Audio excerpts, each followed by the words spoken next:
దేవరాజ శ్రేణిమాన్ పావనాగ్ని పంకజం యాలయన్య సూత్తమి శేఖరములు పాకర నారదాగి యోగిపన్ వందితం దిగంబరం కాశీపు పాడు. దేవ కాశీపాపు దాచిన రామకాయ యజ్ఞనం దైవరం నిరంజనం ఉత్తుగత్తనాశనం సమక్షరం కాశీపాపు దాదిన కాలభైరవమ్మజే సదా నింబవృక్షస్య మూలాధివాసాత్ సుధాస్రావినం తిక్తమప్యప్రియంతం తరుం కల్పవృక్షాధికం సాదయంతం నమామీశ్వరం సద్గురుం సాయినాథం. నమామీశ్వరం సద్గురుం సాయినాథం. ఓం శ్రీ సచిదానంద సమర్థ సద్గురు సాయినాథ్ మహారాజ్ కీ జై. సాయి బంధువులారా, మద్రాసు భజన బృందానికి సంబంధించి ఇది ఎన్నో ఎపిసోడు. మద్రాసు భజన బృందం యజమాని యొక్క స్వప్న వృత్తాంతాన్ని మాట్లాడుకుంటూ వచ్చాం. ఆ స్వప్న వృత్తాంతంలోనే అద్భుతమైనటువంటి సంభాషణ. అంటే సచరిత్రలో బాబావారు చెప్తుంటే అందరూ వింటుంటారు. బాబావారు చెబుతూ ఎదుటివారు కూడా మాట్లాడేటువంటి సందర్భాలు చాలా తక్కువ ఉంటాయి. అంటే ఆయన చెప్తూ వారు మాట్లాడుతూ మరలా ఈయన చెప్తూ మరలా మాట్లాడుతూ ఉండేటువంటి సందర్భాలు చాలా తక్కువ ఉంటాయి. అలాంటి అవకాశం మద్రాసు భజన బృంద యజమానికి వచ్చింది. అది స్వప్నంలోనైనా సరే వచ్చింది, బ్రహ్మాండంగా జరిగింది. ఇప్పుడు లాస్ట్ పారాగ్రాఫ్ లో మనం ఉంటున్నాం. మేలుకొనిన వెంటనే స్వప్న దర్శనము గూర్చి తీవ్రముగా ఆలోచించ మొదలెడెను. ఇక్కడ ఇంతకుముందు కూడా మనం చాలా చెప్పుకున్నాం. స్వప్నాల గురించి మాట్లాడుతూ వచ్చినటువంటి స్వప్నం, ఆ స్వప్నం జరుగుతున్నంతసేపు గుర్తుంటుంది. మనం కూడా దాంట్లో మమేకం అవుతాం. ఒక్కోసారి మనం కూడా దాంట్లో ఒక పార్ట్ అవుతాం. ప్రతి స్వప్నానికి హీరో మనమే. ప్రతి స్వప్నంలో మనమే హైలైట్ గా ఉంటాం, మనమే హీరో. మన చుట్టూ జరుగుతూ ఉంటాం. ఆ స్వప్నం జరుగుతున్నంతసేపు ఒక అరగంట గంట ఉండదు అనుకోండి. అది ఆ గంట అప్పుడు గుర్తుంటుంది, కానీ మెలకువ వచ్చిన తర్వాత గుర్తురాదు. చాలా మందికి గుర్తుండదు, అన్నీ గుర్తుండవు. కాబట్టి ఏదైనా గుర్తుంది అంటే గనక ఒక సందేశం లాగా భావించమని నేను ఇంతకుముందు కూడా చెప్పాను. కాబట్టి స్వప్న సందేశాలని అంత ఈజీగా విడిచిపెట్టకూడదు. వాస్తవానికి సచ్చరిత్రలో ఎక్కువ విషయాలు స్వప్న సందేశాలు. ఉదాహరణకి మనకు రామచంద్ర పటేల్కి, బాలాషింపికి, వీరికి జరిగినటువంటి సంభాషణ ఇదంతా కూడా స్వప్నంలో జరిగినటువంటి సంభాషణలే. అయితే ఆ కాలంలో, ఇప్పుడు కూడా, ఆ కాలంలోని కాదు కానీ ఇప్పుడు కూడా బాబా భక్తులు స్వప్న సందేశాలని గుర్తిస్తారు బాగా. ఎక్కువ సందర్భంలో స్వప్నంలో బాబావారు కనిపించిన సంఘటనలు ఉంటాయి. దాదాపుగా ఇక్కడ మీరు ఉన్న వారందరికీ కూడా బాబావారు ఎన్నోసార్లు స్వప్నంలో కనిపించుంటారు. ఎన్నోసార్లు. కొంతమందికి విగ్రహ రూపంలోనో లేదా పటం రూపంలో కనిపించుంటారు. కొంతమందికి అయితే బాబా రూపంలోనే సజీవంగా కదిలినట్టు, నడిచినట్టు, మాట్లాడినట్టు కనిపిస్తూ ఉంటారు. అయితే చాలా మంది మనం గ్రాంటెడ్ గా తీసుకుంటాం. స్వప్న సందేశం వచ్చిందంటే స్వప్నంలో కనిపించాడు బాబావారు అంటే అదేముందండి మామూలు కదా అనుకుంటాం. స్వప్నం ఏమో మామూలే కదా, స్వప్నంలో కనిపించడం అనుకుంటాం. కానీ అది మామూలు కానే కాదు. అది ఒక అద్భుతం. స్వప్నంలో బాబావారు కనిపించడం అన్నది అద్భుతం. ఎలా చెప్తారండి మీరు అద్భుతం అని అంటే, నేను దాదాపు 15 సంవత్సరాలు బాబావారి సేవ చేస్తూ ఉన్నా. బాబా సత్సంగాలు, వందల సత్సంగాలు చేస్తుంటాం, గృహ సత్సంగాలు కలిపి. ఆ తర్వాత కొన్ని వందలే అని చెప్పొచ్చు. వాస్తవంగా వందల సార్లు చదువుంటాం సచ్చరిత్రను గాని, మాట్లాడుంటాం కొన్ని వందల సంభాషణలు. రాత్రి 10 గంటలప్పుడు, 11 గంటలప్పుడు కూడా బాబా సత్సంగాలు చెప్పి, సంకీర్తన చేసి, అప్పుడు ఆయన గురించి ఆలోచిస్తూ పడుకున్న సందర్భాలు కూడా ఎన్నో ఉన్నాయి. కొన్ని వందలున్నాయి. కానీ దాదాపు 15 సంవత్సరాల పాటు నాకు బాబావారు అస్సలు కనిపించలేదు స్వప్నంలో. అస్సలు. ఒక్కసారి కూడా. రూపం కాదు, పటం కాదు కదా! అసలు ఏం కంప్లీట్‌గా కనిపించలా. నేను అనుకునేవాడిని, ఎందుకిలా అందరికీ కనిపిస్తున్నాడు అంటారు. మరి నాకు మాత్రం ఎందుకు కనిపించడం లేదు అనుకునేవాడిని. ఆ తర్వాత ఈ మధ్య కాలంలో ఒక 2, 3 సంవత్సరాల ముందు ఎప్పుడో ఒకసారి నాకు బాబా వారు అలా స్వప్నంలో కనిపించడం జరిగింది. అది కూడా ఒక లీల, అంటే ఒక చిత్ర రూపంలోనే, అంత పెద్ద అనుభూతిగా కాదు. ఆ తర్వాత ఎందుకలా అంటే సరే నాకు సమాధానం దొరికింది. ఆ సమాధానం మనలో అహంకారాన్ని పెంచేదిగా ఉంటది. ఆ దొరికిన సమాధానం అహంకారాన్ని పెంచుతుంది. అలా అహంకారాన్ని పెంచే సమాధానాన్ని మనం ఎందుకు పదే పదే చెప్పుకోవాలనే ఉద్దేశంతో దాన్ని చెప్పడం మానేశాం, వదిలేశాం. అంటే బాబా వారు నాకెందుకు కనిపించలేదు అనంటే ఆయనిచ్చిన సమాధానం అది విన్న వారికి అహంకారంతో మాట్లాడుతున్నారనిపిస్తుంది గాబట్టి దాన్నెక్కడా గూడా మనం బయట పెట్టడం జరగలేదు. కాబట్టి స్వప్నంలో గాని మీకు కనిపించినట్లయితే అది మీ అదృష్టంగా భావించండి. అది సామాన్యం గాదు. అది మీరు జేసుకున్న పుణ్యమే బాబావారు స్వప్నంలో కనిపించడం అంటే. కాబట్టి ఆ మద్రాసు భజన బృంద యజమానికి స్వప్న దర్శనం వచ్చి, ఆ స్వప్నం గురించి తీవ్రంగా ఆలోచించడం మొదలుపెట్టాడు. అప్పటి వరకు బాబావారిని ఆయన చాలా సులభంగా తీసుకున్నాడు. ఆయన చాలా పరిమితంగానే భావించాడు. మామూలుగా అయితే ఏదన్నా ఒక లీల జరుగో, ఏదైనా ఒక అనుభవం ఇచ్చో, ఆ అనుభవం ద్వారా వారి యొక్క అభిప్రాయం మారుతుంది. కానీ ఈయనకు స్వప్నం ద్వారానే మారిపోయింది. మీకు సంబంధించి ఒక విషయం చెప్పాలి మీకు. అదేంటంటే, ఒక వ్యక్తి ఒక వీధిలో నడుచుకుంటూ వెళ్తున్నాడు. నడుచుకుంటూ వెళ్తుంటే అతనికి బాగా తెలిసిన వీధిలాగానే అనిపిచ్చింది. అలా వెళ్తూ ఉంటే ఒక ఇంటి ముందు షామియానా అంతా వేసున్నారు. షామియానా అంతా వేసి ఆహ్, ఏదో కార్యక్రమం జరుగుతా ఉంది. ఈ వ్యక్తి ఎంతో ఆసక్తిగా అక్కడికి వెళ్ళాడు.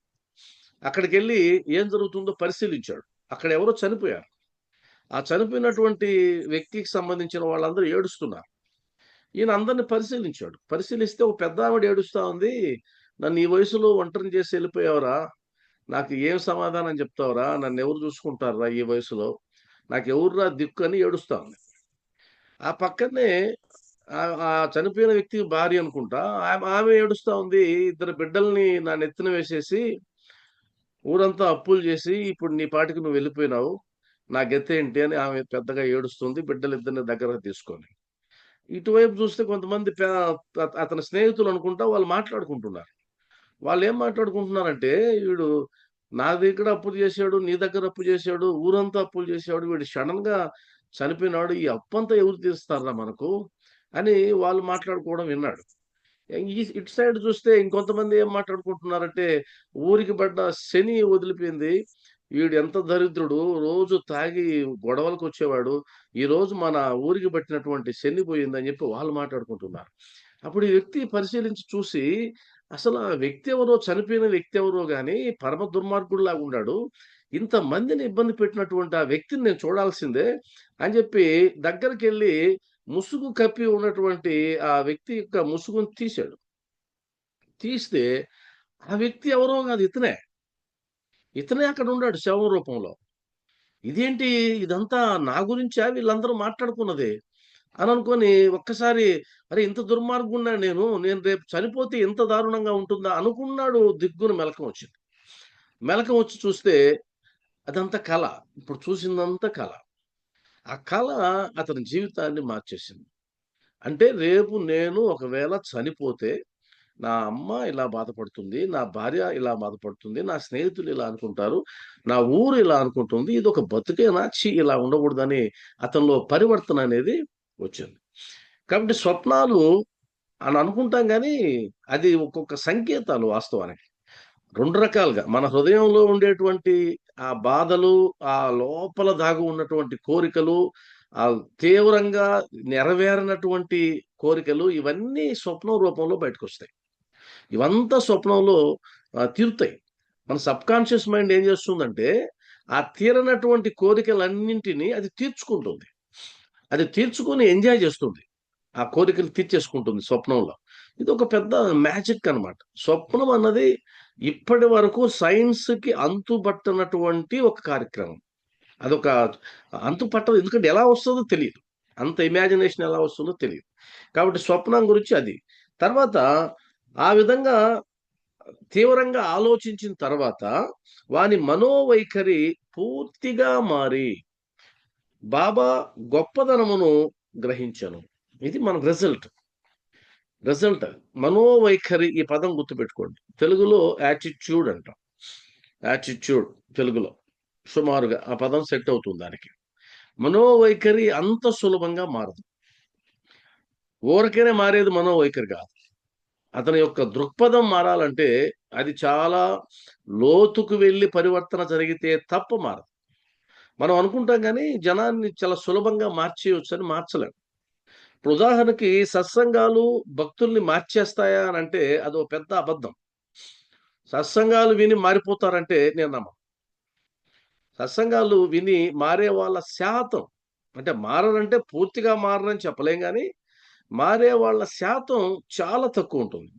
అది నాకు బాబావారు గొప్ప ఎక్స్‌పీరియన్స్ ఇచ్చాడు. కాబట్టి సత్సంగాలు మార్పు తెస్తాయంటే నేను నమ్మను గానీ, మరి ఎందుకు చెప్తున్నారండి సత్సంగాలు మీరంటే మాత్రం సమాధానం ఉంది. ఎందుకు చెప్తున్నారు సత్సంగాలంటే, నన్ను నేను మార్చుకోవడానికి. నేను ఇంకెవరినో మార్చడానికి సత్సంగాలు చెప్పడం లేదు. నా నేను చెప్పేటువంటి సత్సంగాలు విని మారిపోతారన్న ఆశ గూడా లేదు. అలా ఉండాల్సిన అవసరం గూడా లేదు. నేను సత్సంగం చెప్పడం ద్వారా అన్నిటికంటే అధిక ప్రయోజనం ఏంటంటే నేను మారతాను. నేనేదైతే చెప్తానో దాన్ని ఆచరించాల్సొస్తుంది. అలా ఆచరించాల్సొచ్చినప్పుడు ఏదో కొద్దో గొప్పో మార్చుకుంటే బాగుండు గదా! అని నాకనిపిస్తుంది. అలా మార్చడం ద్వారా. మీకు ఆ ఎక్స్‌పీరియన్స్ గావాలంటే ప్రాక్టికల్ ఎక్స్‌పీరియన్స్. ఎంతోమంది సత్సంగాలు జెప్తున్నారు. ఆ సత్సంగాలు చెప్తున్న వాళ్ళలో మార్పొచ్చిందా? పోనీ అది చూద్దాం. విన్న వాళ్ళ సంగతి పక్కన పెట్టాం. చెప్తున్న వాళ్ళలో మార్పొచ్చిందా? మార్పు రాలేదు. వింటున్న వాళ్ళ సంగతి వింటున్న వాళ్ళది అదొక ఎందుకంటే వాళ్ళు అభిమానంతోనో లేదు ఇంకేదో వింటారు. కానీ చెప్పేవాళ్ళు మారాలి కదా ముందు. సాయిబాబా సత్సంగాల వరకే తీసుకుంటే గనక. బయట వాళ్ళతో మనం విమర్శించకూడదు. ఎందుకంటే మన వరకు మనం విమర్శించుకోవచ్చు. సాయి కల్ట్‌లో, సాయిబాబా సత్సంగాలలో ఎంతమందైతే ఈ రాష్ట్రంలో సత్సంగాలు చెప్తున్నారో దాదాపుగా వాళ్ళలో 80% నాకు తెలుసు. 80% వాళ్ళతో నాకు పరిచయం ఉంది. నాకు ఈ 10 సంవత్సరాల అనుభవంలో ఈ 80% వాళ్ళతో కూడా పరిచయాలు ఉన్నాయి. వాళ్ళతో అనుభవాలు కూడా ఉన్నాయి. వాళ్ళని నేను తరచి చూస్తే చాలా తక్కువ శాతం మాత్రమే మారుంటారు. నేనెందుకు చెప్తానండి, ఎలా చెప్తారు మీరు వారి గురించి అంటే, నాకొక అదనపు క్వాలిఫికేషన్ ఇచ్చాడు బాబావారు. ఆ అదనపు క్వాలిఫికేషన్ ఏంటంటే సైకాలజీ. నేను పొరపాటున సైకాలజీ చదివాను. సైకాలజీ అంటేనే ఎదుటి వ్యక్తిలో ఉండేటువంటి ఆ మానసిక స్థితిని అంచనా వేయడం. వారు మనతో మాట్లాడుతుంటే ఏ విధంగా మాట్లాడుతున్నారు, ఏ ఉద్దేశ్యంతో మాట్లాడుతున్నారన్నది అదొక అవగాహనొస్తుంది. అందులో నాకు ఇంకొక ప్లస్ పాయింట్ ఏంటంటే, న్యూరో లింగ్విస్టిక్ ప్రోగ్రామింగ్ నేను చదివి ఉండడం. అది ఇంకొద్దిగా ఇంకా డెప్త్‌కి వెళ్ళేటువంటి సైన్స్ అది. మాట్లాడుతుంటేనే తెలిసిపోతుంది. వాళ్ళు ఏ ఉద్దేశ్యంతో మాట్లాడుతున్నారని. ఈ విధంగా పరిశీలించి చూస్తే నాకు తెలిసి అదొక కృత్రిమంగా తయారైపోయిన విధానం కనిపిస్తుందే గానీ, మార్పు వైపు అలా లేదు. మీరు మారారా అంటే, నేను గూడా అదే గావచ్చేమో చెప్పలేం. నన్నెవరైనా అంచనా వేసినప్పుడు ఈయనేం మారాడండి అనిపించొచ్చేమో నాకు తెలీదు.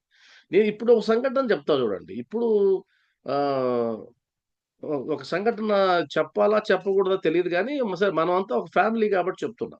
దయచేసి ఇక్కడ నేను మాట్లాడే విషయాలని మీలోనే ఉంచుకోండి. బయటకి చెప్పాల్సిన అవసరం లేదు. ఇది మన కోసం ఒక అవగాహన కోసం చెప్తున్నా. 2 విషయాలు చెప్తా. మనోవైఖరి అనే పదం కోసం. మనోవైఖరి అందులో ఏం రాశారంటే, వాని మనోవైఖరి పూర్తిగా మారి అని రాశారు కాబట్టి చెప్తున్నా.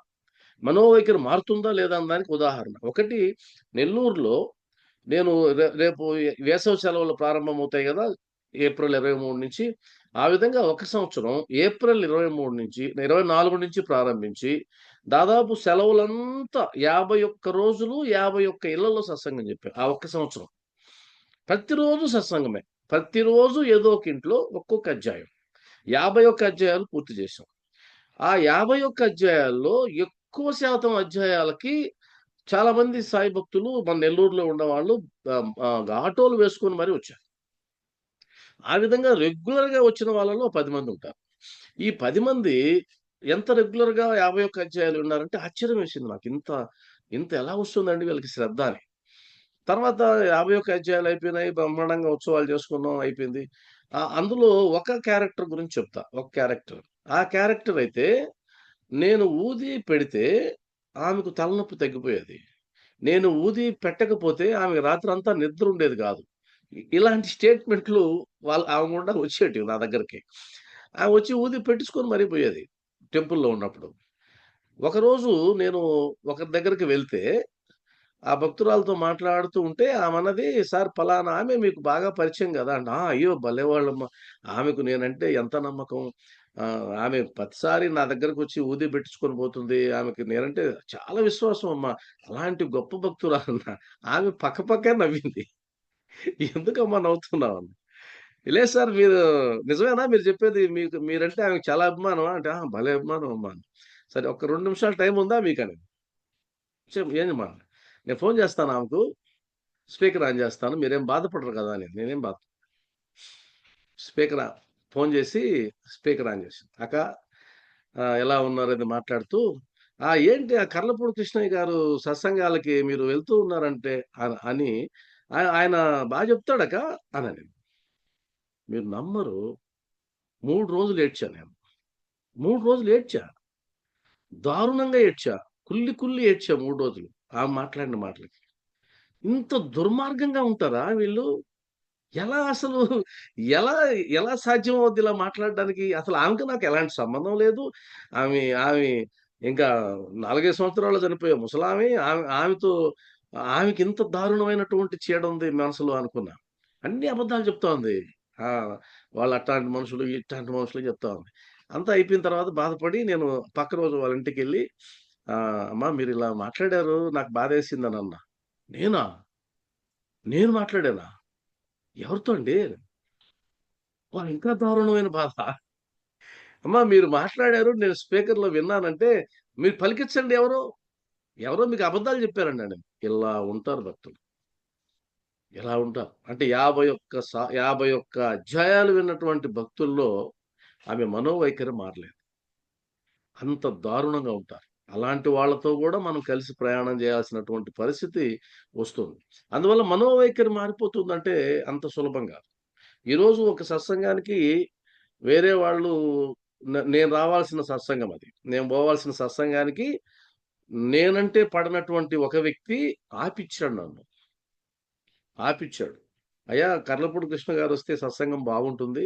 మీకు కార్యక్రమం జయప్రదం అవుతుందంటే" నాకు కార్యక్రమం లేకపోయినా పర్లేదు ఆయనొద్దండి. ఎందుకొద్దంటే పలానా ఆయనకి ఆయన నచ్చడు. ఆ పలానా ఆయన ఎవరంటే ఒక పెద్దాయన. సాయి తత్వంలో ఒక పెద్దాయన. ఆ పెద్దాయనకి నచ్చలేదు గాబట్టి అందువల్ల ఆయన్ని పిలవొద్దు. ఆయనొద్దు. ఇంకెవరినైనా పిలవండి పర్లేదు. ఇప్పుడే జరిగిందిప్పుడు. మీకు సత్సంగానికి రాకముందు డిస్కషన్ అదే. కాబట్టి మనసులో అదే దొల్లుతూ ఉంటుంది. బాధేస్తూ ఉంటుంది. పరివర్తన రావట్లేదే అనేది. బట్ మనోవైఖరి మార్చడం కూడా అంత సులభం గాదు. బాబావారి అనుగ్రహం ఉంటే మారుతుందేమో చెప్పలేం గానీ, ఈ మద్రాసు భజన బృందం యజమానికి ఒక బెనిఫిట్ ఏంటంటే, స్వప్నం ద్వారా ఆయనలో పరివర్తన వచ్చేలాగా బాబావారు క్రియేట్ చేసేశారు. అంత లోతుకి తీసుకెళ్ళిపోయారు. కాబట్టి పరివర్తన గాని, మనోవైఖరి మారడం గాని, ఇంకేదైనా సరే అది బాబావారి అనుగ్రహం వల్ల మాత్రమే అవుతుందేమో గాని, మాలాంటి వాళ్ళేదో సత్సంగాలు జెప్పి మార్చేస్తారనేది అది అబద్ధం. అది నేను నమ్మను. ఒకవేళ ఆ మాటల వల్ల ఎవరైనా మారుతూ ఉంటే గనక, ఉదాహరణకి మన సత్సంగాల్లో మీ సత్సంగాలు విన్న తర్వాత మేము మారామండి అంటే గన అది నా అదృష్టం కింద భావించాల్సిందే. అది నా అదృష్టం. మీలో ఉండేటువంటి ఆ పాజిటివ్ మైండ్‌సెట్ వల్ల సాధ్యమవుతుంది గానీ, సహజంగా అయితే అలానే ఉంటుంది. బాబా గొప్పదనమును గ్రహించెను. ఇది రెండోది. తర్వాత అటు పిమ్మట వాని సంశయ వైఖరి, పేరాశ పూర్తిగా తొలగెను. పూర్తిగా అండర్‌లైన్. పూర్తిగా అనే పదం లేకపోతే అది అర్థవంతం గాదు. అంటే తొలగడం అనేది ఒకసారి తొలగుతుంది. మళ్ళా వస్తుంది. మనలో ఉండే కొన్ని గుణాలు ఎలా ఉంటాయంటే ఆ సమయానికి పోతాయి. మరలా సందర్భం వచ్చినప్పుడు మళ్ళా వస్తాయి. అలా గాదు. పూర్తిగా పోవాలి. అంటే పరివర్తన ట్రాన్స్‌ఫర్మేషన్ అంటాం మనం. పరివర్తనకి 2 పదాలున్నాయి ఇంగ్లీష్‌లో. చేంజ్ అని అంటాము. ట్రాన్స్‌ఫర్మేషన్ అంటాం. చేంజ్ అనేది నాకు నచ్చదు. పరివర్తన అంటే ట్రాన్స్‌ఫర్మేషన్. అంటే ఒక్కసారి మారిన తర్వాత మరలా వెనక్కి వెళ్ళనటువంటి స్థితి. దానికి ప్రధానమైనటువంటి ఉదాహరణ సీతాకోకచిలుక. సీతాకోకచిలుక దానికి పూర్వ దశ గొంగళి పురుగు. గొంగళి పురుగు దశ నుంచి అందరూ అసహ్యించుకునేటువంటి దశ నుంచి అది అందరూ ఆనందపడి, అందరూ ఇష్టంగా పట్టుకోవడానికి సిద్ధపడేటువంటి సీతాకోకచిలుకగా మారుతుందది. ట్రాన్స్‌ఫర్మేషన్ అవుతుంది. పరివర్తన చెందుతుంది. మరలా అది జీవిత కాలంలో ఎప్పుడు గూడా గొంగళి పురుగు కాదు. అది పరివర్తన. మనం ఎలా ఉండాలంటే గొంగళి పురుగులాగా ఉండాలి. అంటే గొంగళి పురుగులాగా అంటే నా ఉద్దేశ్యం మనమందరం గొంగళి పురుగులమే ఏదో ఒక రూపంలో. అంటే ఏదో ఒక అవగుణం మనలో ఉంటది. పూర్తిగా శుద్ధ సాత్వికం మనమేం అయిపోం. పూర్తిగా అయిపోం. ఏదో ఒక అవగుణం ఉంటుంది మనలో. ఖచ్చితంగా ప్రతి ఒక్కరిలో ఏదో ఒక అవగుణం ఉంటుంది. ఆ అవగుణం అన్నది మనకు తెలుస్తూ ఉంటుంది, ఒక్కోసారి తెలియదు కూడా. కాబట్టి ఆ అవగుణం ఏదైతే ఉందో అది పూర్తిగా మారిపోయి మరలా ఇక జీవితంలో ఇంకా అది రాకూడదు. అందుకని పెద్దవాళ్ళు చెప్తారు, కాశీకి పోతే విడిచిపెట్టి రండి అంటారు. విడిచిపెట్టి రండి అంటే విడిచేసి మళ్ళీ ఎత్తుకురమ్మని కాదు. ఇంక విడిచిపెట్టేస్తే ఇంక రాకూడదు అది. ఉదాహరణకి కోపాన్ని విడిచిపెట్టామనుకోండి, ఇంక జీవిత కాలంలో కోపం రాకూడదు. ఈర్ష్యను విడిచిపెడితే నీకు జీవిత కాలంలో ఈర్ష్య అనే భావన రాకూడదు. అసూయ గాని, ప్రతీకారం గాని, ఏది గాని. నేను ఎవరిని ద్వేషించను అన్నావు అనుకోండి, నీకు ప్రాణహాని తలపెట్టిన వాడికి సైతం నువ్వు ప్రేమించగలిగేటువంటి స్థితికి నువ్వు వెళ్ళిపోవాలి. దాన్ని పరివర్తన అంటారు. ఇంకా అతను మారడండి అనేటట్టు ఉండాలి. కాబట్టి అలాంటి పరివర్తన వచ్చేసింది ఆయనలో. ఆయనలో 2 గుణాలు పోయినాయని చెప్పారు. ఆ స్వప్న వృత్తాంతం ద్వారా 2 గుణాలు పోయినాయి. ఒకటి సంశయ వైఖరి. ఇది ప్రధానమైన అంశం. చాలా మందిలో ఉన్నటువంటి ప్రధానమైన జబ్బేంటంటే సంశయించడం. వాళ్ళని అనుమానించడం, అనుమానించడం, సంశయించడం. ఈ సంశయించేటువంటి గుణమున్న వాళ్ళకి భగవద్గీత వాడు నాశనం అవుతాడని చెప్పారు అంతే. ఎందుకంటే సంశయం అన్నది నమ్మకానికి ఆపోజిట్ పదం. భక్తి అన్నది నమ్మకమే. దేవుడు అన్నది నమ్మకమే. పూర్తి నమ్మకం. ఎక్కడ రుజువులు ఉండవు. ఎక్కడ నిరూపణలు ఉండవు. అసలు దేవుడు అనే కాన్సెప్టే నీకు నమ్మకం అంతే. దేవుడు అనే కాన్సెప్టే నమ్మకం. మీకు శివుడు లేదా కృష్ణుడు లేదా రాముడు లేదా ఇంకొకరు ఆ రూపాలు అవన్నీ కాన్సెప్ట్ అంతే. నువ్వు నమ్మితే నమ్మినట్టు, నమ్మకపోతే లేనట్టు. ఉదాహరణకి నరసింహస్వామి ఇలా ఉంటాడు, నీకెలా తెలుసు? శివుడు ఇలా ఉంటాడు, నీకెలా తెలుసు? శివుడు ఆకారం ఎలా ఉంటుంది? పాము మెడలో ఉంటుంది, చర్మాన్ని కట్టుకుంటుంది, ఎలా తెలుసు నీకు? అమ్మవారు ఇలా ఉంటారు, నీకెలా తెలుసు? నీకెలా తెలుసు అంటే అవన్నీ రవివర్మ గారు గీసినటువంటి చిత్రాలు. రాజా రవివర్మ గారు గీసిన చిత్రాలు అవన్నీ. ఆయన గీశాడు వినాయకుడు ఎలా ఉంటాడు, శివుడు ఎలా ఉంటాడు, నరసింహస్వామి ఎలా ఉంటాడు అని ఆయన గీశాడు బొమ్మలని. సరస్వతీదేవి ఎలా ఉంటది, లక్ష్మీదేవి ఎలా ఉంటది, ఆయన గీసినటువంటి ఆ చిత్రాలే ఇప్పటికీ అవే ఉన్నాయి. ఇప్పటికీ అవే. ఎందుకంటే మనకున్నటువంటి పరిమితమైనటువంటి ఆయుకాలంలో మనం ముందు తరాలకు సంబంధించి ఊహించలేము, మనకు తెలియదు. మన స్పాన్ తక్కువ, 80 ఇయర్స్, 100 ఇయర్స్. ఈ అవతార మూర్తులన్నీ కొన్ని లక్షల లక్షల లక్షల సంవత్సరాలకు ముందు, సృష్టికి ముందు. మనకెక్కడ తెలుసు సృష్టి? మనం అంటుంటాం కానీ సృష్టి అది ఇది మనకి తెలుసా? ఏం తెలుసు? నీకెంత నీ పరిమితి చాలా పరిమితి. కాబట్టి మొత్తం ఆధ్యాత్మికత అంతా కూడా నమ్మకం అనే దాని మీదనే ఆధారపడి ఉంటుంది, పునాది మీద ఆధారపడి ఉంటుంది. ఆ పునాది నమ్మకం కాబట్టి ఆధ్యాత్మిక మార్గంలో నమ్మకానికి ఆపోజిట్ పదం సంశయం. సంశయించేవాడు లౌకికంగా మనశ్శాంతిగా ఉండలేడు. సంశయించేవాడు ఆధ్యాత్మికంగా మనశ్శాంతిగా ఉండలేడు. బాబా ఉన్నాడా లేదా? ఉన్నాడు అంతే, అయిపోయింది. ఇంకా లేడు అయిపోయింది. అందువల్ల దేవుడు ఉన్నాడు నిజమా? నిజం. దేవుడు లేడు నిజమా? నిజం. ఇది మీ సూత్రం, మీకు ఇది అర్థమైతే చాలా గొప్ప విషయం ఇది. దేవుడు ఉన్నాడు అంటే ఉన్నాడా? నిజం. దేవుడు లేడు, అది కూడా నిజమే. ఎందుకంటే నువ్వు లేడు అనుకుంటే లేడు, నువ్వు ఉన్నా అనుకుంటే ఉన్నాడు. అది నీకు సంబంధించిన మ్యాటర్ తప్ప మిగతా వాళ్ళకి సంబంధించిన మ్యాటర్ కాదు. పరమ నాస్తికుడు ఉన్నాడు, వాడిని నమ్మించి చూద్దాం. మీరు వాడిని నమ్మించేలాగా మనం చేయగలమా? చేయలేము. ఏదో ఒకటి జరగాలి, అతనిలో మార్పు రావాలి, అప్పుడు కానీ అది కుదిరే వ్యవహారం కాదు. అతను మారాలి. కాబట్టి సంశయించడం ఏదన్నా మన మనసులో ఉంటే గనక దయచేసి ఆ జబ్బుని విడిచిపెట్టండి. అది ప్రమాదకరమైన జబ్బు. రెండవది సంశయం తర్వాత పేరాశ. ఇది ఇంతకుముందు మనం బ్రహ్మజ్ఞానం కోరి వచ్చినటువంటి ధనికుని కథలో చాలా విపులంగా మాట్లాడుకున్నాం. పేరాశకి సంబంధించి అదంతా మొత్తం కంప్లీట్గా. కాబట్టి బ్రహ్మజ్ఞానం కోరి వచ్చిన ధనికుని కథ మనం ఆల్రెడీ మాట్లాడుకున్నాం. కాబట్టి పేరాశ ఎందుకు వస్తుంది అంటే అసంతృప్తిలో నుంచి వస్తుంది. అసంతృప్తి ఎందుకు వస్తుంది అంటే ప్రసాద భావనతో జీవించకపోవడం వల్ల వస్తుంది. ప్రసాద భావనతో ఎందుకు జీవించలేకపోతున్నావు అంటే ఇతరులతో పోల్చుకోవడం వల్ల వస్తుంది. ఇతరులతో ఎందుకు పోల్చుకుంటున్నావు అంటే సమాజంలో జీవిస్తున్నావు కాబట్టి వస్తుంది. కాబట్టి అనివార్యమైనవి అన్నీ కూడా. సమాజాన్ని విడిచిపెట్టి మనం పోలేం, సమాజంలో జీవించాల్సిందే. సమాజంలో ఉన్నప్పుడు వాడు బాగున్నాడు, వీడు బాగున్నాడు, వీళ్ళు ఇదంతా చూస్తాం కళ్ళతో. చూసినప్పుడు మనం కూడా అలా ఉంటే బాగుంటుంది అనిపిస్తుంది. అప్పుడు అసంతృప్తి వస్తుంది. మనం బాగలేం కదా! వాళ్ళు బాగున్నారు కదా! అసంతృప్తి వస్తుంది.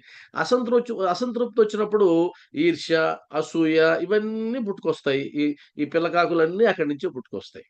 కాబట్టి ఎవరైతే ఉన్నదానితో సంతృప్తికరంగా జీవించడం నేర్చుకుంటారో వాడు ఆధ్యాత్మికతలో పరమయోగి. అంతకు మించిన సాధనే లేదు. మీరు ధ్యానం చేయాల్సిన పని లేదు. మీరు పూజ చేయాల్సిన పని లేదు. వ్రతాలు చేయాల్సిన పని లేదు. ఏం చేయాల్సిన పని లేదు. ఉన్నదానితో సంతృప్తిగా జీవించడం నేర్చుకో అంతే. అయిపోయింది.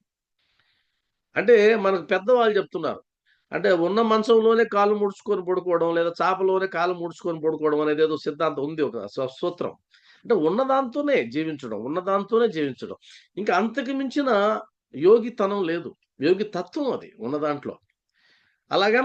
అలాగాన ఆ స్థితికి వచ్చేస్తే నీకంటే పరమభక్తుడు లేదు. అది అద్భుతమైన భక్తి అది. అందువల్ల ఆ పేరాశ, సంశయం ఈ రెండిటిని మానేయాలి. ఇతరులతో పోల్చుకోవడం మానేయాలి. ఇదొక అద్భుతమైన సూత్రం. తర్వాత బాబా పాదములపై అసలైన భక్తి మనమున ఉద్భవించెను. ఇక్కడ అండర్‌లైన్ చేసుకోవాల్సిన పదం ఏంటంటే అసలైన. అసలైన అదేంటిది అసలైన భక్తి? ఇది విచిత్రమైన పదం ఇది. అంటే బాబా పాదములపై అసలైన భక్తి మనమున ఉద్భవించెను. అసలైన భక్తి అంటే నకిలీ భక్తి ఒకటుంటదా? అంటే ఉంటదంటే ఉంటది. నకిలీ భక్తి లేకపోతే అసలైన భక్తి ఎక్కడి నుంచొచ్చింది? ఇది నకిలీ భక్తి ఎక్కడి నుంచొస్తది? ఆయన ఉన్నదే నకిలీ భక్తితో ఇప్పుడు దాకా. ఆయన షిరిడీకి వచ్చింది నకిలీ భక్తితో. నకిలీ భక్తి అంటే ఆయన మీద నమ్మకంతో రాలేదు. ఆయనేదో దక్షిణిస్తాడని వచ్చాడు. ఆయనేదో అందరికి డబ్బులు పంచిపెడతాడని వచ్చాడు. అది భక్తి గాదు. ఆ భక్తి అనుకుని అనిపించేటట్టుగా. కాబట్టి అసలైన భక్తి గాదది. నకిలీ భక్తి. మరి నకిలీ భక్తులు లేరా సమాజంలో? ఎంతో మంది ఉన్నారు. దాదాపు 60, 70% నకిలీ భక్తులే ఉంటారు. అంటే వాళ్ళకి నకిలీ భక్తులని తెలీదు గానీ, ఇలా ఉంటే భక్తుడనుకుంటారని ఫీలయ్యేవాడు. ఇలా ఉంటే భక్తుడనుకుంటారు అని ఫీలయ్యేవాడు. వాస్తవానికి భక్తి అంటే ప్రదర్శితం కావడానికి సిద్ధపడనటువంటిది. భక్తి అంటే ప్రదర్శితం కావడానికి సిద్ధపడినటువంటిది. అది భక్తి. అంటే నాకున్న భక్తిని, నాకున్న నమ్మకాన్ని ఇంకొకరు చూసి అది మెచ్చుకోవాలి అనేది అది భక్తి కాదు. అది రజోగుణంతో ముడిపడినటువంటి భక్తి. మీరు చూడండి భక్తి కూడా 3 రకాల గుణాలతో ఉంటుంది. భగవద్గీత ప్రకారం ప్రతిదీ 3 గుణాలతో ఉంటుంది. సత్వగుణం, రజోగుణం, తమోగుణం. పదార్థాలు 3 గుణాలు కలిగి ఉంటాయి. మనుషులు 3 గుణాలు కలిగి ఉంటారు. ఇప్పుడు ఉదాహరణకి భక్తి కూడా 3 గుణాలతో ఉంటుంది. ఉదాహరణ మన భక్తి చూడండి. ఒకరు కార్యక్రమం చేస్తే అందరూ ఆశ్చర్యపోయేటట్టు చేయాలంటారు. ప్రసాదాల విషయంలో గాని, అలంకరణ విషయంలో గాని ఏదైనా సరే అద్భుతం. అది భక్తి. No doubt. కానీ రజోగుణంతో ఉన్నటువంటి భక్తి. 10 మంది చూడాలి, వాళ్ళ కళ్ళల్లో పడాలి, వాళ్ళ దృష్టికి రావాలి అనుకునేటువంటి భక్తే రజోగుణం యాడ్ అయ్యి ఉందక్కడ. ఆ భక్తితో పాటు మిగతాప్పుడు కూడా వస్తుంది. అదే విధంగా వస్తుంది. అది తమో గుణంతో కూడినటువంటి భక్తి ఉంటుంది. తమో గుణంతో కూడిన భక్తి అప్పుడు ఎలా ఉంటదండి? ఏముంది అష్టోత్తరం చదివితేనేనా భక్తి? ఏం చదవకపోతే ఏమవుద్దిలే. ఈరోజు అది చేయకపోతే ఏమవుద్ది? ఇది చేయకపోతే ఏమవుద్ది? భక్తే. కానీ ప్రతి అంశంలోనూ బద్ధకం. ప్రతి అంశంలోనూ ఏదో ఒక అవరోధం. ఇది. ఇంకోటి సత్వగుణంతో ఉండేటువంటి భక్తి అది ఇంకొద్ది ప్రమాదకరంగా ఉంటది. అంటే దేవుడు అక్కడ లేడా? దేవుడు ఎక్కడున్నాడు? గుడిలో ఉన్నాడా? పటంలో ఉన్నాడా? నాలో లేడా? అని అంటే ఇది సాత్వికమే. కానీ చూసే వాళ్ళకి చండాలంగా ఉంటదది. అందువల్ల మీది ఏ రకమైన భక్తో చూసుకోవాలి. వాస్తవంగా అయితే భక్తి ప్రకటించడానికి ఇష్టపడని వాళ్ళకే ఎక్కువ పవర్ ఉంటుంది. వాళ్ళకెక్కువ పవర్ ఉంటుంది. వాళ్ళు ఎవరికో చూపించాలని తహతహలాడరు, తప్పించరు. వాళ్ళు భగవంతుడితోనే మమేకం అవుతారు. భగవంతుడికి సంబంధించే వాళ్ళకి లెక్కలుంటాయి గానీ, పక్కన వాళ్ళకి సంబంధించి ఏముండవు. కానీ వాస్తవానికి మనమంతా గూడా ఎవరో గుర్తించాలనే తపనే ఉంటుంది. ఇప్పుడు నాకు గూడా ఎవరిని గుర్తించాలని తపనుంటుంది. తపన లేకపోతే పోస్టర్‌లో నా ఫోటో ఎందుకు? పోస్టర్‌లో నా పేరెందుకు? అంత స్థాయికి మనం వెళ్ళం. ఆ తపననేది ఉంటుంది. ఇంకా ఖచ్చితంగా మనం ఎవరో గుర్తించాలా అని ఉంటది. ఈరోజు నేను ఫేస్‌బుక్‌లో, ఇన్‌స్టాగ్రామ్‌లో లీడ్ స్టార్ట్ చేశాం ఈరోజు. భగవద్గీతకి సంబంధించి లీడ్. అంటే అడ్వర్టైజ్‌మెంట్ పోతుంది. స్టేట్ అంతా కూడా పోతుంది. ఈరోజు స్టార్ట్ చేశాం. దానికి నెలకి 10,000 ఖర్చు పెట్టడానికి సిద్ధపడ్డా నేను. నెలకి 10,000 ఖర్చు పెట్టి ఫేస్‌బుక్, ఇన్‌స్టాగ్రామ్‌లో లీడ్ స్టార్ట్ చేశాం. ఎందుకు చేయాల్సొచ్చింది? మనం సత్సంగం చెప్తున్నాం గదా! 10 మందికి తెలియాలి. అందరికీ విస్తృతంగా మన మన గురించి తెలియాలి. మనం చెప్పే సత్సంగం గురించి తెలియాలి. భగవద్గీత ఇంకా సరళంగా వెళ్ళాలి. ఈ తపన ఉంది గదా! లేకపోతే ఎందుకు చేస్తాం? కాబట్టి ఏదో గుర్తింపు పొందాలన్నటువంటి తపన ఉంటుంది ప్రతి ఒక్కరికి. తప్పేం గాదు గానీ, అది శృతి మించితేనే తప్పు. అది శృతి మించకుండా ఉంటే తప్పు. ఎందుకంటే సత్వగుణము, రజోగుణము, తమోగుణము భగవంతునికి సంబంధించిన గుణాలే అవి. అవేమి విరుద్ధ గుణాలు గాదు. కానీ నువ్వు వెళ్ళాల్సినటువంటి మార్గం వీటిని దాటుకొని వెళ్ళాలనేటువంటి తపన దాన్ని సాధన అంటాం. అసలు సాధన ఎందుకు సాధ్యమైనంత వరకైతే సాధన ఎందుకు అంటే గనక మనం దాన్ని దాటుకొని వెళ్ళాలి. ఆ ఆకర్షణ శక్తికి దాటుకొని ముందుకు వెళ్ళాలి. కాబట్టి సాధన అనే ఒక ఇంధనం ద్వారా ఈ ఈ రజోగుణము, తమోగుణము వీటన్నిటిని ఈ పవర్‌ని దాటి, వాటి శక్తిని దాటి ముందుకు వెళ్ళాలి. శుద్ధ సాత్వికం వైపుకి వెళ్ళాలి. కాబట్టి ఆ ప్రయత్నం జీవితకాలంలో జరుగుతూనే ఉంటుందది. అసలైన భక్తి దాని అర్థం. అసలైన భక్తి మనమున ఉద్భవించెను. ఇంకా అసలైన భక్తికి ఇంకొక నిర్వచనం గూడా చెప్పమంటే, ప్రతిఫలం ఆశించని భక్తి. అసలైన భక్తి ప్రతిఫలం ఆశించని భక్తి. ప్రేమకి సంబంధించి కూడా ప్రతిఫలం ఆశించని ప్రేమ. మనకు బాబా వారు చెప్పినటువంటి నలుగురు అన్వేషకులు కథ ఉంది గదా! మనకు అయింది ఆల్రెడీ. నలుగురు అన్వేషిస్తారు గదా! బాబా వారితో కలిపి. అందులో బాబా వారు ఒక అద్భుతమైన కొటేషన్ ఇచ్చారు. అదేంటంటే, నాగరికుడంటే ఎవరంటే, ప్రతిఫలం ఆశించకుండా ప్రేమించేవాడు నాగరికుడు. ప్రతిఫలం ఆశించకుండా ప్రేమించేవాడు నాగరికుడు. అద్భుతమైన స్టేట్మెంట్ బాబా వారిచ్చింది.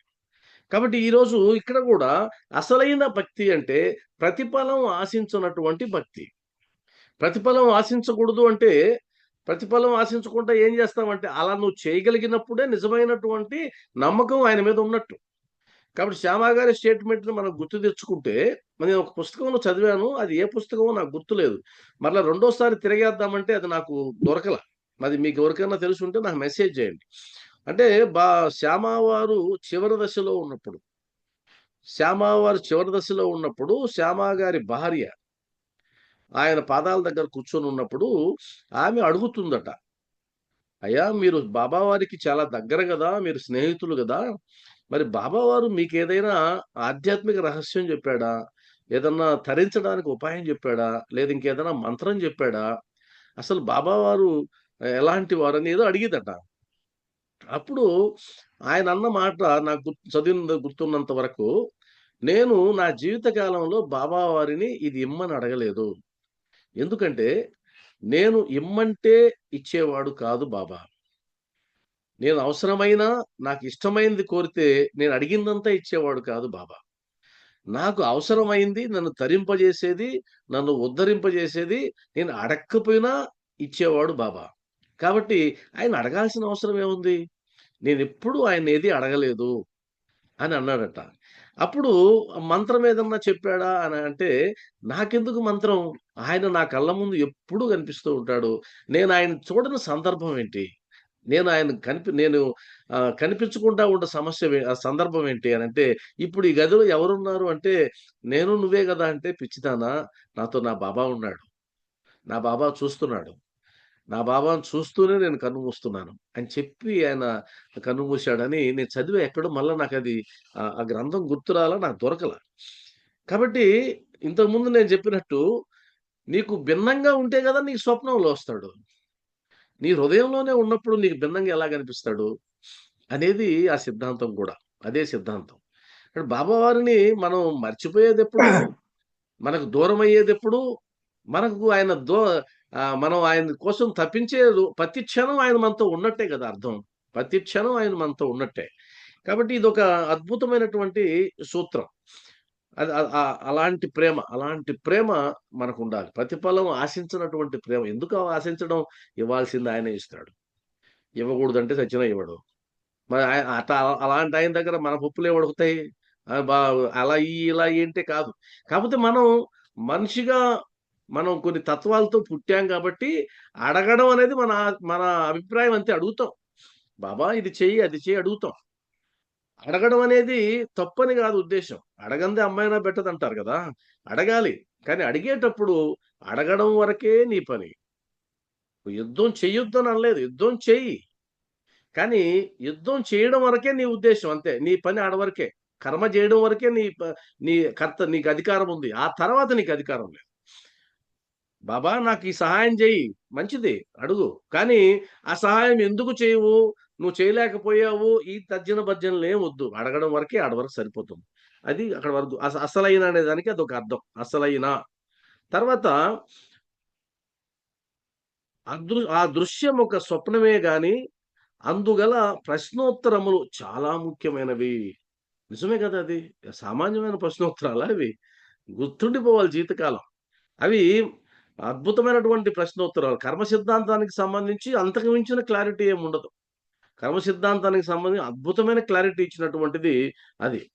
తర్వాత రుచికరమైనవి. అందుగల ప్రశ్నోత్తరములు చాలా ముఖ్యమైనవి, రుచికరమైనవి. ఆ మరుసటి ఉదయము అందరూ మసీదులో హారతి కొరకు గుమికూడియుండగా, అతనికి బాబా రూ. 2 విలువ గల మిఠాయిని, రూ. 2 నగదు ఇచ్చి ఆశీర్వదించెను. అంటే ఎక్కువ ఇచ్చినట్టా? కాదు. తక్కువే ఇచ్చాడు. ఎందుకంటే ఆయనిచ్చిన స్టేట్‌మెంట్‌లోనే ఒక్కొక్కరికి రూ. 50, రూ. 10 ఇస్తున్నటువంటి సందర్భాలు చెప్పినాడు. కానీ ఇక్కడ రూ. 2 మిఠాయి, రూ. 2 నగదునిచ్చినాడు. ఆశీర్వదించాను. ఇక్కడ నగదు ఇంపార్టెంటా? ఆశీర్వాదం ఇంపార్టెంటా? అంటే ఆ రూ. 2 కంటే లక్షల రూపాయలు విలువైనటువంటి ఆశీర్వాదాన్ని ఇచ్చాడు. మనకు మానవ నైజం ఎలా ఉంటదంటే నగదు మీదనే దృష్టి పోతుంది. నగదు మీదనే నిలబడుతుంది మన దృష్టంతా. కానీ నగదు పక్కనే ఒకటుంది ఆశీర్వదించి. ఇది ₹1,00,00,000 విలువైంది. అందువల్ల ఈ ₹1,00,00,000 విలువైన దాని గురించే మనం తపిస్తూ ఉన్నాం. ఇప్పుడు మనం తప్పించేదంతా ఎందుకంటే ఆయన ఆశీర్వాదం కోసమే. ఆయన అనుగ్రహం కోసమే తపిస్తూ ఉన్నాం. కాబట్టి రూ. 2 మిఠాయి ఇచ్చాడు. రూ. 2 నగదిచ్చాడు. వాటికంటే విలువైనటువంటి ఆశీర్వాదాన్ని కూడా ఇచ్చాడు. ఆశీర్వాదం ఒక్కటుంటే చాలు. ఇలాంటివెన్నైనా గూడా వస్తూ ఉంటాయి. అతనిని మరికొన్ని రోజులు ఉండమనెను. మరొక విషయం గూడా ఏంటంటే, బాబా వారికి కళాకారులన్నా, కళా ప్రదర్శనలన్నా చాలా ఇష్టం. ఆయన గజ్జెగట్టి ఆయన నృత్యం జేసేవాడు. ఆయన అద్భుతంగా పాట పాడేవాడు. అద్భుతంగా పాట పాడేవాడు. కాబట్టి కళాకారులంటే ఆయనకి ఎనలేని మక్కువ. అందువల్లే ఇప్పుడు నిత్యం అక్కడ మనకు ఎందుకని అక్కడ సంకీర్తనలు గాని, భజనలు గాని ఎప్పుడు ఆలాపిస్తూ ఉంటారంటే ఆయనకిష్టం అది. ఆయనకిష్టం. ఇప్పుడు రేపు అక్కడ మనం అంత ఖర్చు పెట్టుకొని ఎందుకని మనం సంకీర్తన చేయబోతున్నాం షిరిడీలో. అది నా తలకు మించిన భారమే. ఆర్కెస్ట్రా పెట్టి చేయించడం అంటే గత గత సంవత్సరం అయితే ఒక మహానుభావుడు ఆయనే ముందుకొచ్చి, "సార్ ఆ ఖర్చంతా నేను పెట్టుకుంటానంటే" ధైర్యంగా తీసుకొనెళ్లి ఆర్కెస్ట్రా మొత్తం పెట్టుకున్నాం. ఈసారి ఎవరికీ ఆ సంకల్పం ఇయలే బాబావారు. ఎందుకనో. అప్పుడు కూడా నేను ఆయన అడగలేదు. ఆయనడగలేదు. "మేము ఈ విధంగా ఆర్కెస్ట్రా పెడుతున్నామండి. మీరు డొనేషన్ ఇవ్వండి" అని అడగలేదు. ఆయనే ఫోను చేసి, "సార్ మీరు షిర్డీకెళ్తున్నారు కదా! ఏదైనా ఖర్చుందా?" అని అడిగాడు. ఖర్చుందండి. నేను ఆర్కెస్ట్రా మనం ఇక్కడి నుంచి నెల్లూరు నుంచి తీసుకెళ్తున్నాం. నాకు 10,000 దాకా ఖర్చవుతుంది" అనంటే, "నేనిస్తానండి" అన్నాడు. అంతే. నేను మళ్ళా ఎవరిని అడగలేదు. ఈసారి కూడా మళ్ళా మనం బాబా సమక్షంలో ఇస్తాడేమో, మనం తాళాలతో మెయింటైన్ చేద్దాం అనుకుంటే, బాబా వారు తాళాలతో గాదు, మీరు పెద్ద వేదిక మీదనే భజన చేయమన్నాడు. సరే పెద్ద వేదిక మీదైనా సరే ఏదో తబలా సరిపోతుందనుకుంటే, కాదు కాదు మీరు ఫుల్ ఆర్కెస్ట్రాతో చేయమని బాబా వారి సందేశం. ఆ ఏర్పాటైతే చేసినాడు గాని ఆయన, దానికి స్పాన్సర్‌నివ్వలా. స్పాన్సర్‌ని ఇయ్యాల్సిన బాధ్యత ఎవరిది? ఆయనది గదా! నాకేం సంబంధం? నేనెవరిని అడగాలి? నేనేదన్నా అడిగితే డొనేషన్స్ ఇవ్వండి అని అడుగుతానే గానీ, డొనేషన్స్ మీరివ్వండి అని నేను అడగను వ్యక్తిగతంగా గూడా. అలా కాల్ ఇస్తాను. మొన్న నేను కాల్ ఇచ్చాను. 12 మంది స్పందించారు. అంతే ఆడ వరకే నా నా బాధ్యత. అంతేగాని మీరు డొనేషన్ ఇవ్వండి అని పర్సనల్‌గా ఫోను చేసేది నేను వద్దనుకున్నా ఎప్పుడో. అప్పటినుంచి నేను పర్సనల్‌గా ఎవరికీ నేను అడగను. మరీ వీళ్ళైతే చేయగలరనుకుంటేనే అడుగుతానేమో గానీ పర్సనల్‌గా అడగను. ఇప్పుడు ఆడేమో ఆర్కెస్ట్రా పెట్టిచ్చాడు. ఇక్కడేమో ఆయన ఊరకున్నాడు. స్పాన్సర్ లేదు. సరే చూద్దాం నాకెందుకు? బాధ్యత ఆయనది. పెట్టిచ్చింది ఆయన గాబట్టి ఆయన చేయించాలి. మళ్ళీ దానికి సంబంధించిన సరంజామా ఆయన జేసుకోవాలి. ఇప్పుడు సత్యవ్రతం చేయించాలనుకున్నాం. దానికి సంబంధించిన ఏర్పాట్లన్నీ ఆయనే జేసుకున్నాడు. దానికి పూజారి రావాలి. పూజారిని మన కరిగిరి సుబ్రహ్మణ్యం గారు, భాగ్యలక్ష్మి గారి దంపతులు వాళ్ళే పూజారి తీసుకొస్తున్నారు.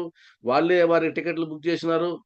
వాళ్ళే దాని ఖర్చులు కూడా వాళ్ళే భరిస్తున్నారు. అంటే ఆయన సంకల్పం కలిగించాడు, స్పాన్సర్‌ని కూడా తీసుకున్నాడు ఆయనే. నేను నిజంగానే వాళ్ళు చేసిన పనే అదంతా కూడా.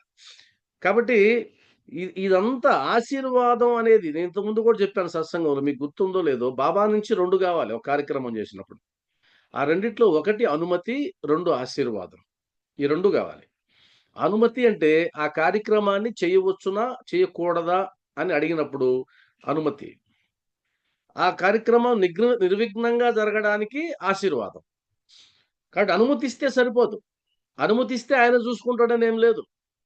మళ్ళా గుర్తుపెట్టుకోండి. ఒక కార్యక్రమానికి అనుమతి ఇచ్చాడండి బాబా అంటే అది పూర్తిగా నిర్విఘ్నంగా జరిగేంత వరకు ఆయన పూచీ ఏమి లేదు. అది గావాలంటే రెండోది గూడా గావాలి. అదేంటి ఆశీర్వాదం గావాలి. కాబట్టి ఏదైనా అడిగేటప్పుడు నేనేం అడుగుతానంటే, బాబా ఈ కార్యక్రమానికి మీ అనుమతి గావాలి, మీ ఆశీర్వాదం గూడా గావాలి. కాబట్టి అనుమతి కార్యక్రమం స్టార్ట్ గావడానికి. స్టార్ట్ చేసినాం, పాంప్లెట్ వచ్చేసింది, అన్నీ వచ్చేసాయి. ఆశీర్వాదం అది నిర్విఘ్నంగా జరగడానికి. అది పూర్తయ్యేంత వరకు బాధ్యత ఆయనదే. అది పూర్తయ్యేంత వరకు మనకు సంబంధం లేదు. అలాగా ఎప్పుడైనా సరే ఆశీర్వాదం అన్నది లేకపోతే ప్రారంభమైనటువంటి పనులు మధ్యలో ఆగిపోయే సందర్భాలున్నాయి. ఇక్కడ ఇంకో విషయం గూడా జెప్తా.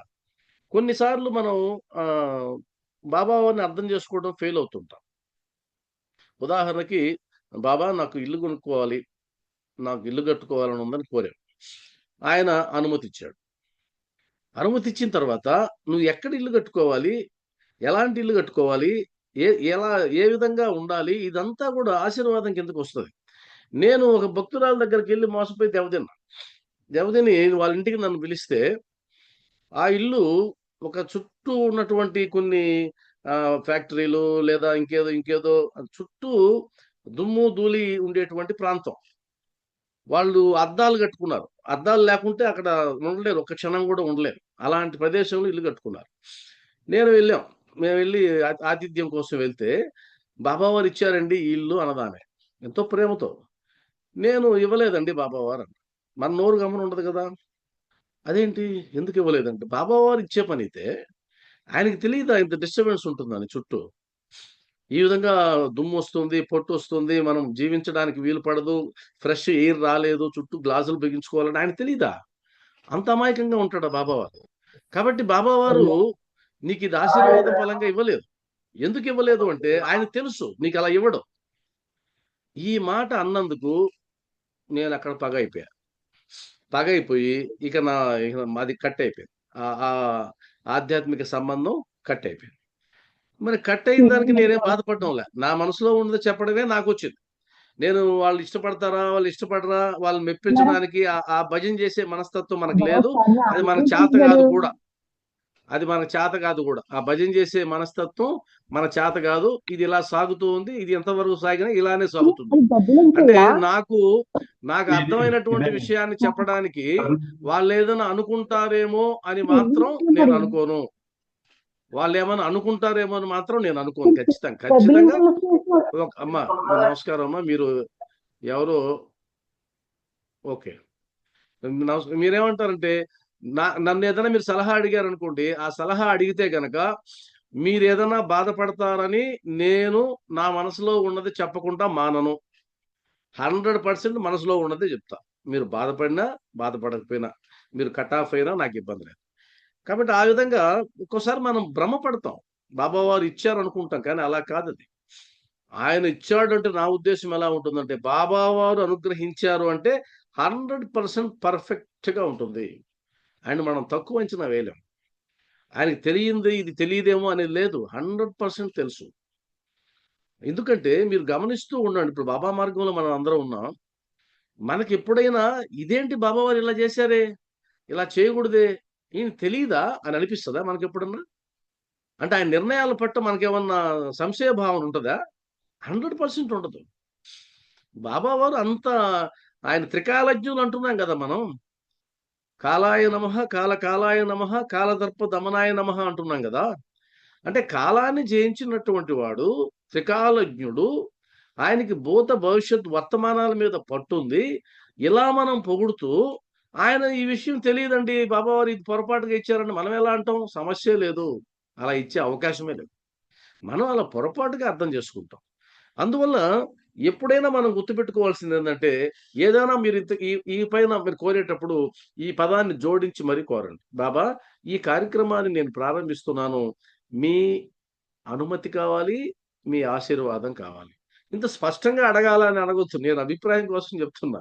లేదు మీ అనుగ్రహం కావాలంటే సరిపోతుంది గదా! ఈ తర్కం వద్దు. మీకొక అవగాహన రావాలి. ఒక కార్యక్రమం జరిపించడం వేరు, తలపెట్టడం వేరు. ఆ తలపెట్టిన దాన్ని కంటిన్యూ చేయడం వేరు.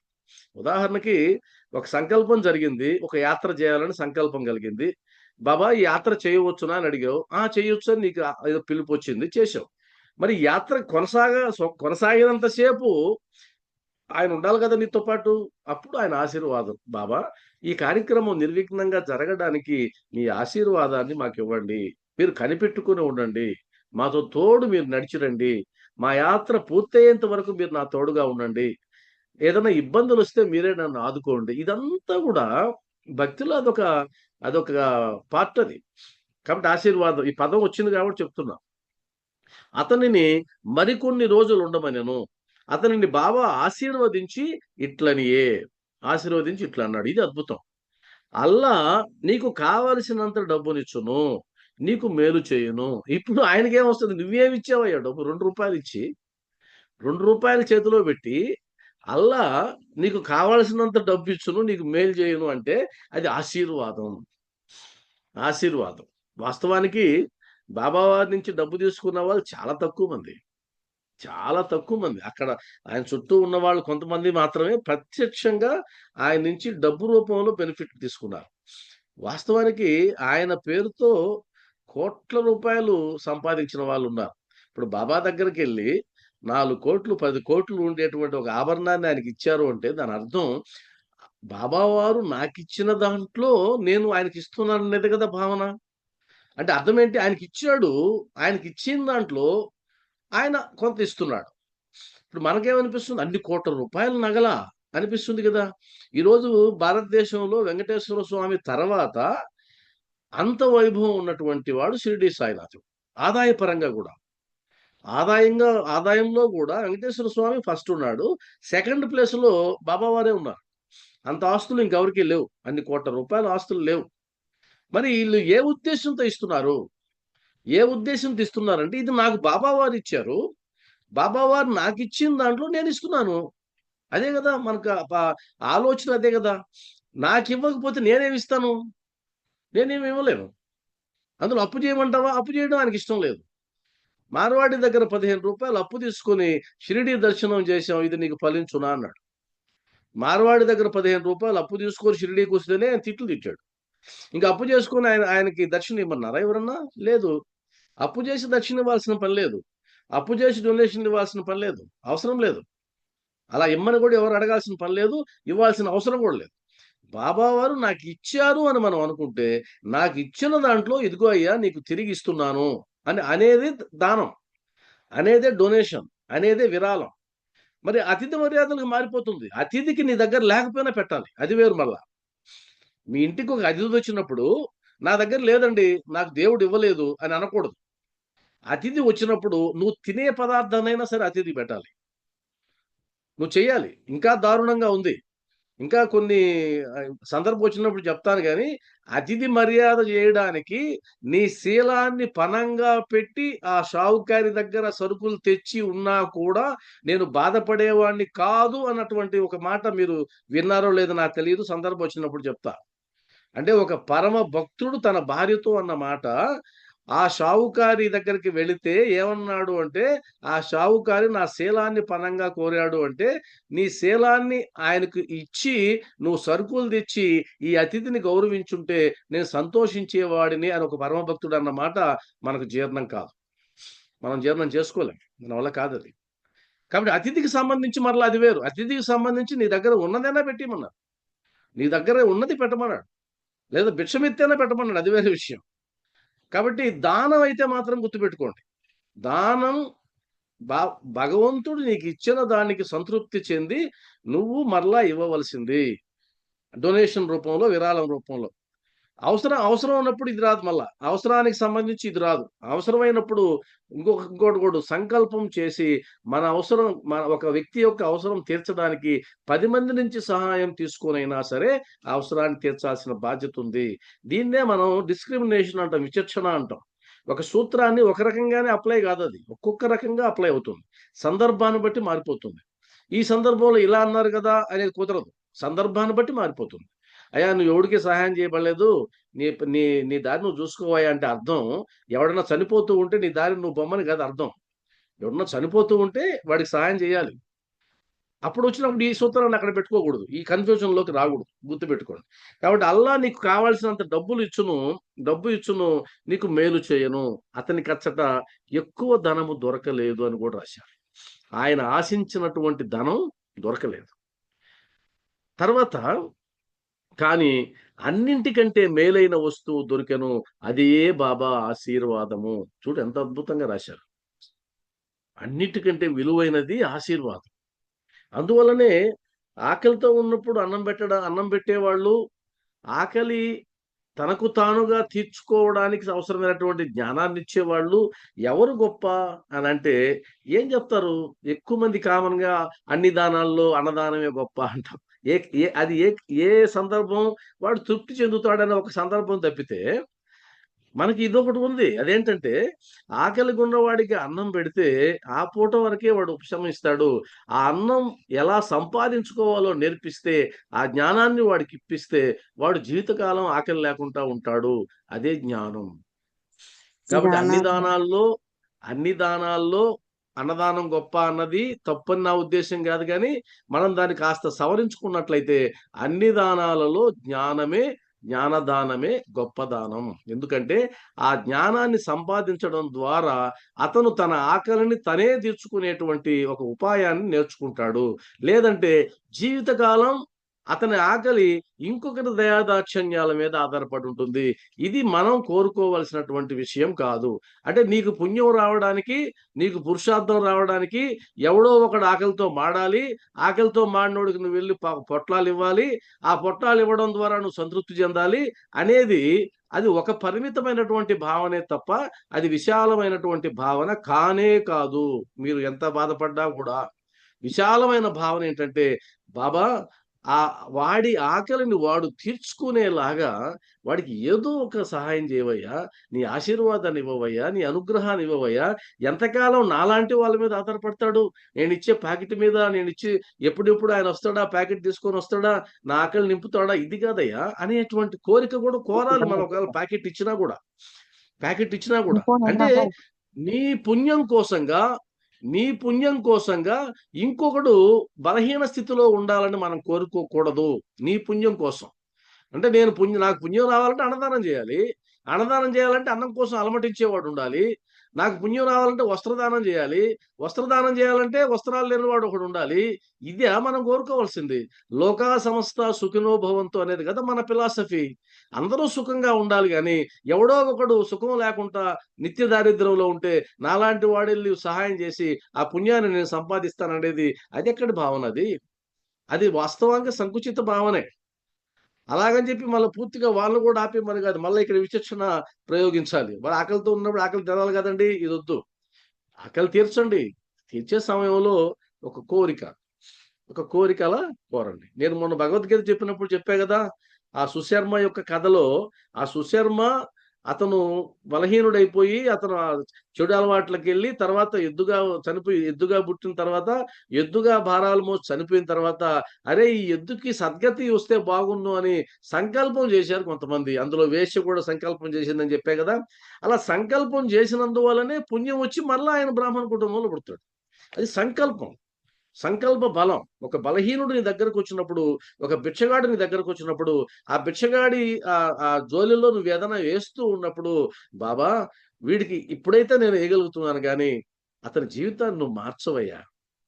అతను ఈ జన్మలో కాకపోయినా ఉత్తర జన్మల్లోనైనా సరే, ఇలా భిక్షమెత్తుకునేటువంటి స్థితి నుంచి ఇతను విముక్తి చేయవయ్యా. ఈయన ఆనందంగా ఉండేటట్లు చేయవయ్యా అని చెప్పి కోరుకుని నువ్వు జోరులో వేసేది వెయ్యి. ఎంత తృప్తిగా ఉంటదో. నువ్వేసేది వెయ్యి. నువ్విచ్చే డబ్బులు వెయ్యి. నువ్విచ్చే ఆహార పదార్థం పెట్టు. అది పెట్టేటప్పుడు మనసులో సంకల్పం చెయ్యి. ఆ సంకల్పం గొప్ప విషయం. ఈరోజు మా స్కూల్లో ఒక ముస్లిం అమ్మాయి ఉంది వాలంటీర్‌గా. ఆ అమ్మాయికి కూల్ డ్రింక్ తెప్పించా నేను. కూల్ డ్రింక్ తెప్పిస్తే ఆ అమ్మాయి ఇటు నోటికాడ పెట్టుకొని ఇదేదో మంత్రాలు చదువుతా ఉంది. నేను ఏమ్మా ఏం మంత్రాలు చదువుతున్నావు అంట. మంత్రాలు చదువుతున్నావు అంటే, లేదు సార్ నేను అల్లాకి చెప్పుకుంటున్నాను. ఏం చెప్పుకుంటున్నావు? అల్లాకి ఏం చెప్పుకుంటున్నావు? కూల్ డ్రింక్ థమ్స్ అప్ తాగుతూ అల్లాకి ఏం చెప్పుకుంటున్నావు అంటే, అదేదో అమ్మాయి ఉర్దూలో చెప్పింది. దాని అర్థం ఏంటంటే, అల్లా నాకొక చల్లని పానీయం ఇచ్చావు. ఈ పానీయం ఇచ్చినందుకు నేను సేద తీరుతున్నాను. నన్ను దీవించావు అని చెప్పి అనుకోని తాగుతుందట. సంకల్పం అండి గొప్ప విషయం. సంకల్పం. ఆ అమ్మాయి గొప్ప విషయాన్ని నేర్పించింది నాకు ఈరోజు. కాబట్టి మనకుంది శాస్త్రాల్లో ఏదైనా తినేటప్పుడు భగవంతునికి సమర్పించి తినమని. బాబావారు శనగల కథలో చెప్పాడు అద్భుతంగా. శనగల కథలో ఎంత అద్భుతమైన నీతది. ఇది నువ్వేదన్నా తినేటప్పుడు నాకు సమర్పించి తింటున్నావా? నేను ఎదురుగా లేనప్పుడు ఎలా ఎలా సమర్పిస్తున్నావు? సంకల్పం చేత గూడా నువ్వు సమర్పించొచ్చు. సంకల్పం చేత గూడా. నువ్వు ఒక రైల్లో ఎళ్తున్నావు. ఏదో ఆహార పదార్థం తింటున్నావు. బాబా ఇది నాకు నువ్విచ్చిన ప్రసాదమయ్యా. నువ్విచ్చిన భిక్ష. నేను తింటున్నాను. ఇది హాయిగా జీర్ణమయ్యేలాగా చెయ్యయ్యా అని నువ్వు సంకల్పం చేసి తిన్నావనుకోండి హాయిగా ఉంటది. మీకు సంకల్ప శక్తి గురించి ఎప్పుడన్నా ఒకసారి మాట్లాడుకుందాం. అది ఎంత అద్భుతమో సంకల్ప శక్తి. అద్భుతమైనటువంటి శక్తి అది. కాబట్టి సంకల్ప శక్తి ముందు ఏ శక్తి గూడా ఓడిపోవాల్సిందే.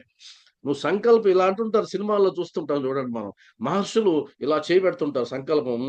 ఓం అంటుంటాడు. అంటే సంకల్పం చేసినట్టంటే అయిపోతుందంతే. కాబట్టి ఎంతోమంది సైన్యం ఉన్నా గూడా వశిష్ఠుడిని వశిష్ఠుడిని చంపడానికి, వశిష్ఠుడిని ఓడించి ఆయన దగ్గర ఉన్నటువంటి గోమాతను తీసుకెళ్ళడానికి వేలాది మంది సైన్యం వచ్చినా సరే, వశిష్ఠుడి యొక్క సంకల్పంతో సచ్చూరుకుంటారు అందరూ వాళ్ళు. సచ్చూరుకుంటారు. విశ్వామిత్రుడు అక్కడ కదా బాధపడిపోయి, అరే! ఈ రాజరికం వద్దు, ఈ క్షాత్రం వద్దు. ఈ రాజరికం కంటే, క్షాత్రం కంటే ఆ బ్రాహ్మణుడు గొప్ప. అతని యొక్క తపస్సు గొప్ప అని చెప్పి తపస్సు చేయడం మొదలుపెట్టాడు బ్రహ్మర్షి విశ్వామిత్రుడైనాడు. కాబట్టి సంకల్ప శక్తి అని అలా అనుకోని సంకల్పం చేసి నీళ్ళని అలా అలా చిలకరించాడంటే అందరూ సచ్చూరుకున్నారు. సంకల్ప శక్తి అంత గొప్పది. కాబట్టి మనం సంకల్పం చేసి బాబా ఈ వ్యక్తికి ఇది సహాయం చేయి, ఈ వ్యక్తిని ఇలా ఉద్ధరించు అని చేస్తే అది మనకై మనం కోరుకోవడం కంటే లక్షల రెట్లు ప్రయోజనం అది.